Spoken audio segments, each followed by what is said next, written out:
साथियों, अगर आप भी चाहते हैं कि आपके जीवन में शांति, करुणा और गहराई का प्रवाह कभी न रुके, तो अभी इसी क्षण बुद्ध माइंडसेट चैनल को सब्सक्राइब करें, क्योंकि यहाँ हम हर कहानी के जरिए आपके भीतर की शांति और जागृति को जगाने का प्रयास करते हैं। आज की कथा हमें यह सिखाती है कि कृतज्ञता केवल शब्दों में नहीं, बल्कि हर सांस में बसनी चाहिए। एक दिन गौतम बुद्ध अपने शिष्यों के साथ विहार कर रहे थे। मार्ग के किनारे एक विशाल हरा भरा वृक्ष खड़ा था।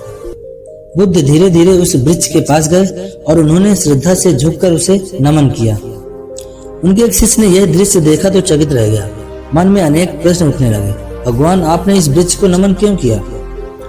वह आगे बढ़ा और विनम्र स्वर में बोला, भगवान, आपने इस वृक्ष को प्रणाम किया, लेकिन यह तो कोई जीव नहीं, न ही आपकी बात का उत्तर दे सकता है, न प्रसन्नता व्यक्त कर सकता है। फिर आप जैसे महान व्यक्ति ने इसे नमन क्यों किया?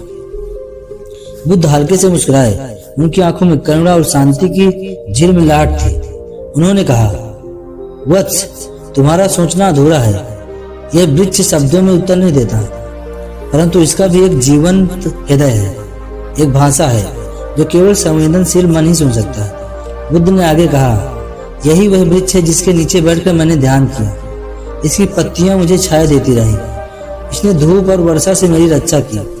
इसकी शाखाओं ने मुझे ठंडक दी और इसकी जड़ों ने मुझे स्थिरता सिखाई। अब बताओ, क्या इसके प्रति कृतज्ञ होना मेरा धर्म नहीं है? बुद्ध ने वृक्ष की ओर देखा और बोले, देखो, यह वृक्ष घूम रहा है। यह मेरे नमन को स्वीकार कर रहा है। इसकी पत्तियां हवा में नाच रही हैं। यह अपनी मौन भाषा में मुझसे कह रहा है, धन्यवाद, और मैं आगे भी जीवन को संवारता रहूंगा। शिष्य ने जब वृक्ष को देखा तो सचमुच में ऐसा लगा कि जैसे पूरा वृक्ष आनंद से झूम रहा हो। पत्तियों की सरसराहट किसी प्रार्थना की ध्वनि जैसी थी। वह क्षण शिष्य के जीवन में गहराई से उतर गया। उसने धीरे से सिर झुकाया और उसी वृक्ष के सामने प्रणाम किया।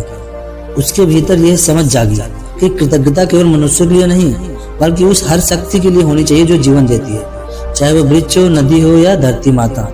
साथियों, यदि बुद्ध की यह सीख आपके हृदय को छू गई तो इस कृतज्ञता की भावना को फैलाइए। अपने आसपास के हर पेड़, हर प्राणी के प्रति नम्र बनिए। और हाँ, ऐसी ही जीवन बदल देने वाली बुद्ध कथाएं सुनने के लिए बुद्ध माइंडसेट चैनल को सब्सक्राइब करें, क्योंकि शांति का मार्ग यहीं से शुरू होता है। धन्यवाद।